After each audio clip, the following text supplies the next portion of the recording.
K Black Boxing, coming to you with another video. This is the post-fight of Gervonta Tank Davis versus Walsh.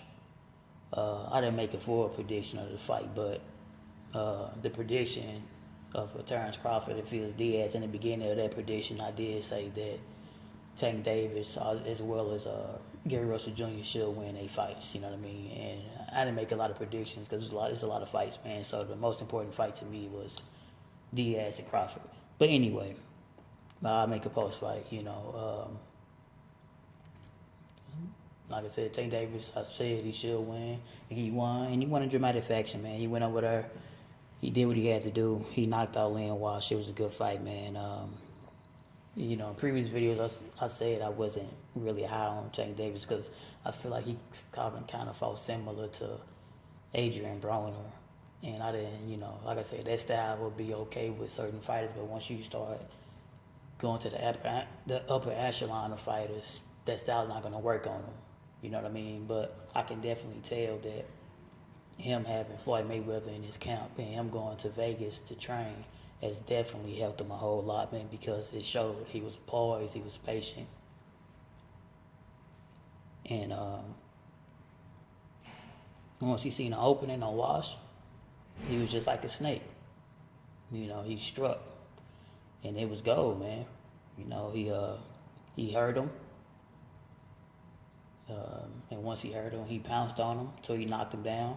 Walsh got back up, and he jumped all over him again until the referee stopped the fight. Whether the stoppage was early or not, who knows? But anyway, it was gonna happen. He was one thing I can say about one thing I do like about Davis that for him to be a young fighter, he's the youngest champion in boxing, man. He definitely has a killer instinct, man. It's sort of like how a pit bull, once they taste that blood, it's over. And I like that, man. I like to see fighters, once they see the fighter hurt, they just jump all over them.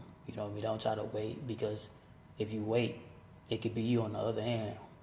That's how that goes. So he did what he had to do, man. And I said, when you fighting a fighter in his hometown or home country, this is the way to do it. There's only one or two ways you can beat him, so to make sure you won't get, robbed. And that's thoroughly outbox him from the opening second of the round to the last second of the round. From first opening bell to the last bell. Even if they try to put some, a couple of scorecards or a couple of rounds to a certain fighter, if you thoroughly outbox them, they can't rob you. You know what I mean? I'm just being honest. Or you do what Gervonta Davis did, knock him out. And that's why I said I kind of like about Julius Ndongo, even though he didn't fight. I'm just saying how the way he knocked out Troyanowski in his hometown or his home country, and how the way he went to Burns' home country and is thoroughly outboxed him. That's how you got to do it, man. If you fighting another fighter's hometown, you got to thoroughly outbox him or knock him out to make sure that no robbery happens. And once you do that, you A-okay, man. So it's the same thing Earl Spence got to do next week, man. When he come in there from the opening second of the bell. If you can't knock Kell Brook out, and if you could, I'm good with that. That is fine. But if you can't, we need a master class boxing performance, like a Floyd Mayweather type of boxing performance, to make sure they don't jip you. But Davis, go back to Gervonta Davis, man. He showed poise, patience, man, and he showed everything a young fighter is supposed to do, man. And I hope he continue to progress, man. I definitely. As long as he stay with the game plan, he can definitely have a bright future, man. This K Black Boxing, I'm signing off. Like, comment, subscribe.